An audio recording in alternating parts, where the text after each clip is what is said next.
الحمد لله رب العالمين والصلاة والسلام على سيد الأنبياء والمرسلين نبينا وحبيبنا وقدوتنا وإمامنا محمد بن عبد الله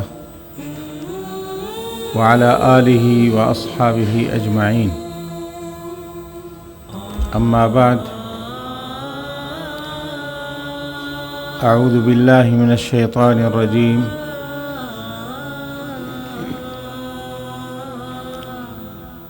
ولا تقف ما ليس لك به علم إن السمع والبصر والفؤاد كل أولئك كان عنه مسؤولا. وقال تعالى: ما يلفظ من قول إلا لديه رقيب عتيد. صدق اللہ العظیم. انتہائی قابل احترام صدر مجلس جناب سینیٹر پروفیسر ساجد میر صاحب، امیر مرکزی جمعیت اہل حدیث پاکستان، اور قابل احترام قائدین مرکزی جمعیت اہل حدیث پاکستان،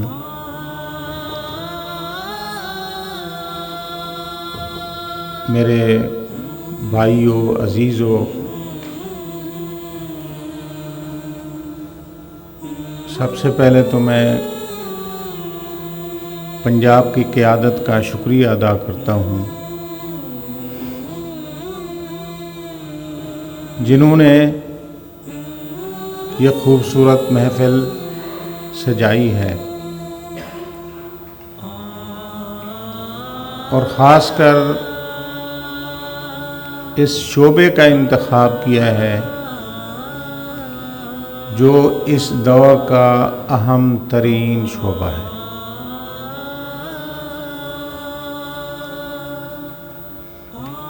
میں یہ سمجھتا ہوں کہ ہمارا یہ شعبہ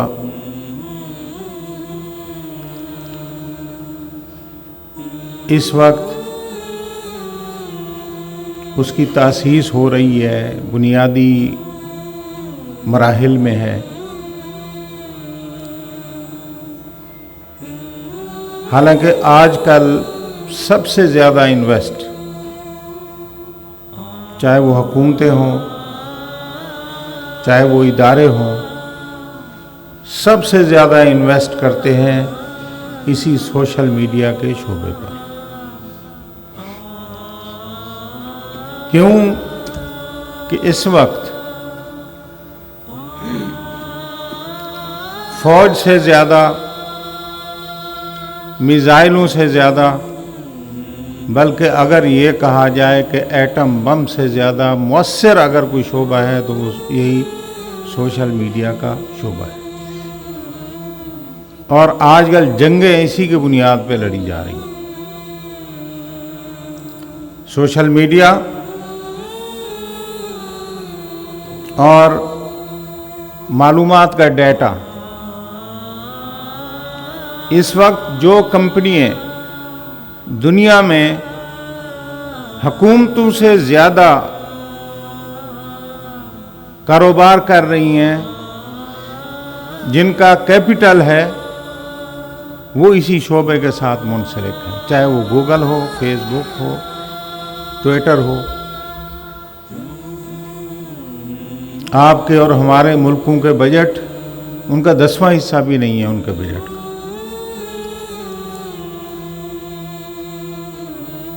اس لیے اس شعبے پہ جتنا زیادہ توجہ دی جائے اتنا زیادہ اس کا فائدہ ہے۔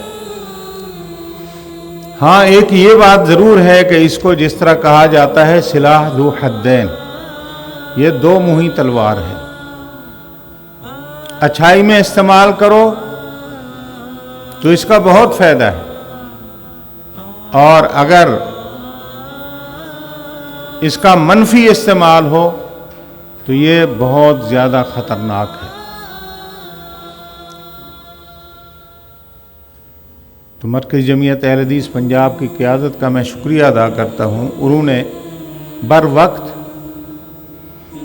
اس شعبے کو منظم کرنے کے لیے یہ جو قدم اٹھایا ہے یہ بہت اہم ہے اور میرے خیال میں اس کی پالیسیاں بننی چاہیے. ہم ایک دور تھا ذرائع ابلاغ کا، پہلے جو دور تھا وہ ریڈیو تھا، اس کے بعد اخبار ہوا، اس کے بعد ٹی وی چینل آ گئے جو کہ ابھی تک چل رہے ہیں، اور اب جو آگے جس چیز کا مستقبل ہے وہ سوشل میڈیا ہے.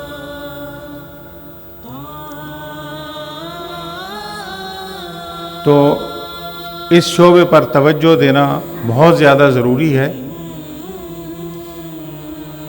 اور اس کا فائدہ یہ ہے کہ آپ جس طرح ہم مثال یہ دیتے رہتے ہیں کہ آپ ایک درس کراتے ہیں، ایک تقریر کراتے ہیں، ایک جلسہ کراتے ہیں جس پہ لاکھوں خرچ کرتے ہیں، لیکن آپ وہاں 200 400 1000 بندہ اکٹھا کر کے ان تک اپنا میسج پہنچاتے ہیں.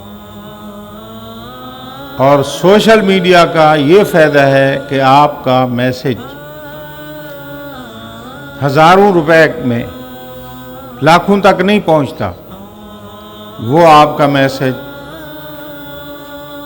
جس کا بجٹ اس کا 10واں حصہ نہیں ہوتا جلسے کا، لیکن آپ کا یہ میسج سینکڑوں تک نہیں پہنچتا، ہزاروں تک نہیں پہنچتا، بلکہ لاکھوں اور کروڑوں تک چلا جاتا ہے. چاہے وہ ایک آیت ہو، ایک قرآن، ایک آیت ہو یا ایک حدیث ہو. اسی لیے اللہ کے فضل و کرم سے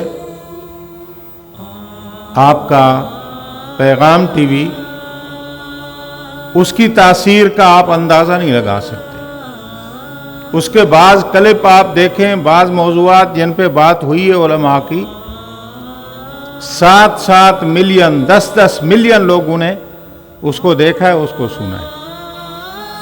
اب آپ یہ تصور کریں کہ اگر 10 ملین لوگوں کو اکٹھا کر کے آپ ایک میسج یا ایک حدیث سنانا چاہیں تو آپ کا کتنا خرچہ لگتا ہے. لیکن اس سوشل میڈیا کے ذریعے آپ 10 ملین لوگوں تک اللہ کی توحید کی بات اور نبی علیہ الصلوۃ والسلام کی سنت کی بات آپ ان تک پہنچا سکتے ہیں. تو اس لیے اس پر بہت زیادہ توجہ کرنے کی ضرورت ہے. بعض لوگ یہ کہتے ہیں جی پیغام کی کیا ضرورت ہے، لوگ جب بھی ہو پیغام کی بات ہوتی ہے، پیغام جماعت کا کوئی کام نہیں، پیغام کیا کام ہے. میرے خیال میں اس دور میں آپ کے بر صغیر میں جتنا دینی جماعتیں ہیں بلا استثناء، اگر دعوت دین کا کام سب سے زیادہ کوئی کر رہا ہے تو مرکزی جمعیت اہل حدیث پیغام کے ذریعے کر رہی ہے. ہاں، جس کو اس ہیرے کا پتہ نہیں ہے وہ اس پہ اعتراض کرتا رہے. پاکستان میں بڑی بڑی جماعتیں ہیں، تنظیمی اعتبار سے مسلم جماعتیں، مدارس کے اعتبار سے ہم سے زیادہ طاقت رکھنے والی جماعتیں موجود ہیں، لیکن اللہ کے فضل و کرم سے دعوت کے میدان میں آپ کے مقابلے میں کوئی نہیں ہے. پیغام پشتو، اکیلا پیغام پشتو، پشتو زبان میں دین کی دعوت دینے والا اکیلا ٹی وی اسٹیشن ہے اور کوئی نہیں ہے. آپ اکیلے ہیں اس میدان میں. اسی طرح اردو ہو گیا. تو اس لیے اپنی کارکردگی اور اپنی قدر کو جانیے اور آئندہ جس کی ضرورت ہے اس پہ توجہ کریے. اس کے بات لمبی ہو گئی ہے، میرے خیال ہے میر صاحب کا خطاب بھی ہونا ہے. میں نے تو پوچھا تھا ٹائم کتنا ہے، کہتے ہیں جی وہ کھلا ٹائم ہے. لیکن میں ویسے کھلا ٹائم زیادہ لیتا کبھی نہیں ہوں، مجھے شوق نہیں ہوتا. اس بارے میں 2-3 چیزیں مختصر کہتا ہوں اور بات ختم کروں. اس کے قواعد و ضوابط یہ ہیں کہ سب سے پہلے تو اس کو مثبت استعمال کرنا چاہیے، اور اس پہ جتنا آپ انویسٹ کریں گے، جتنا اس سے زیادہ، یہ جو ہے ابھی ہم کر رہے ہیں، اس سے آپ 100 گنا زیادہ پہ چلے جائیں، آپ کو یہ 100 گنا زیادہ فائدہ دے گا. نمبر 1. نمبر 2 یہ ہے کہ ہمارے کام کا مقصد اللہ کی رضا ہونی چاہیے. انما الاعمال بالنیات وانما لکل امرئ ما نوی. پہلی بنیاد کامیابی کی یہ ہے نیت. شہرت نہ ہو، نیت صرف اللہ تعالیٰ کی رضا ہو. اور اسی لیے 5-6 سال پہلے ہم یہ سمجھتے تھے، لوگ ہمیں آ کر کہتے تھے کہ منہاج القرآن والے سوشل میڈیا پہ ان کے فتوے ہوتے ہیں، ان کا بڑا ہولڈ ہے، بہت لوگ ان کو دیکھتے ہیں. گمنام سپاہیوں نے، گمنام، کوئی شہرت کی خواہش نہیں ہے، کوئی، اللہ کی فضل سے الحمدللہ. گمنام سپاہیوں نے جس کی مثال دی جاتی تھی کہ منہاج القرآن اتنا زیادہ ان کے فالوور ہیں، آج وہ ہمارے 10ویں حصے میں نہیں ہے. اللہ کے فضل سے ہم ان سے 100 گنا آگے چاہتے ہیں.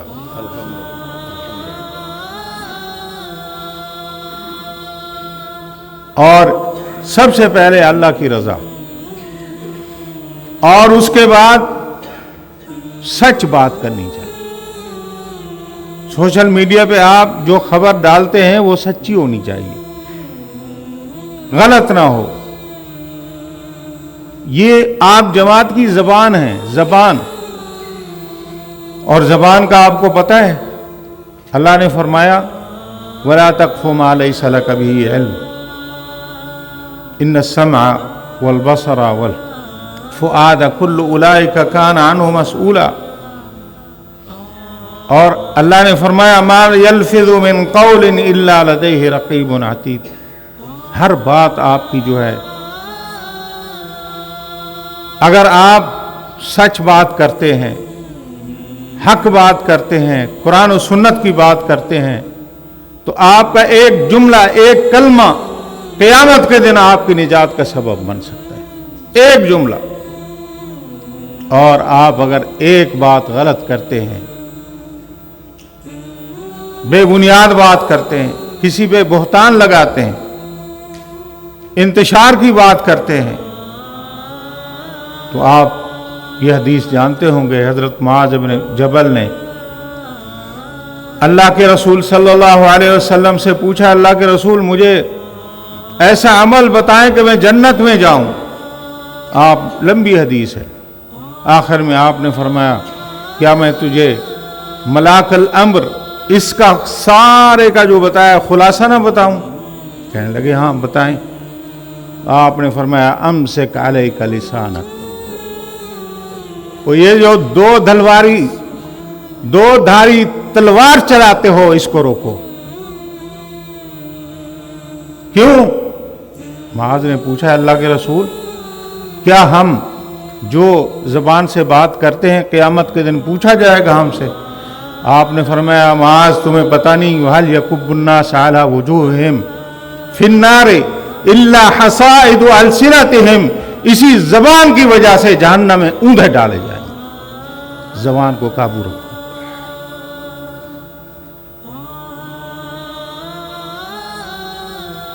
تو اس لیے سچی بات ہونی چاہیے، سچی خبر ہونی چاہیے، قرآن حدیث کی بات ہونی چاہیے. ان الذين يحبون ان تشيع الفاحشة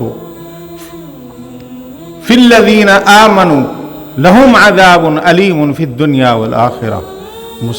مسلمانوں میں انتشار کی خبر، فتنے کی خبر، میرا مخالف ہے کوئی، میں اس پہ ہر جائز اور ناجائز بات کرنے کا مجاز نہیں ہوں. کچھ لوگ ہمارے امیر صاحب پہ بات کرتے ہیں، میرے اوپر باتیں کرتے ہیں.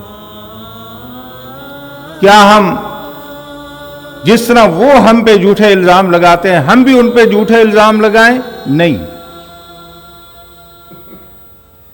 ہم اپنا مثبت رویہ جاری رکھیں اور جھوٹ کسی کے اوپر نہ کہیں، چاہے وہ میرا اور امیر صاحب کا اور آپ کا مخالف کیوں نہ.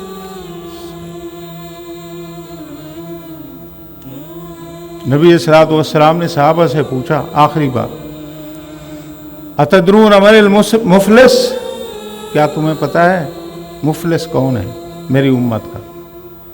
صحابہ نے فرمایا اللہ کے رسول مفلس وہ ہے ملا دینار لہ ولا متاع، جس کے پاس پیسہ نہ ہو. آپ نے فرمایا نہیں، جس کے پاس پیسہ نہ ہو وہ مفلس نہیں ہے. مفلس وہ ہے یاتی من امتی یوم القیامہ بصلاۃ وصیام وزکات، قیامت کے دن اس کے پاس نمازیں ہوں گی، روزے ہوں گے، صدقہ خیرات زکوٰۃ ہوگی، لیکن قد ضرب ھذا وشتم ھذا واکل مال ھذا، اس کو گالی دی، وقذف ھذا، اس پہ بہتان لگایا، اس کا مال کھایا. فیعطی ھذا من حسناتہ وھذا من حسناتہ، اس کی نیکیاں جن پہ الزام لگائے تھے، بہتان لگائے تھے، وہ لے جائیں گے اور اس کو سیدھا جہنم میں ڈال دیا. تو یہ جو آپ اس پہ میسج کرتے ہیں، سب سے پہلے اللہ کا ڈر آپ کو مد نظر رکھنا چاہیے، اللہ کی رضا اور اللہ کا خوف.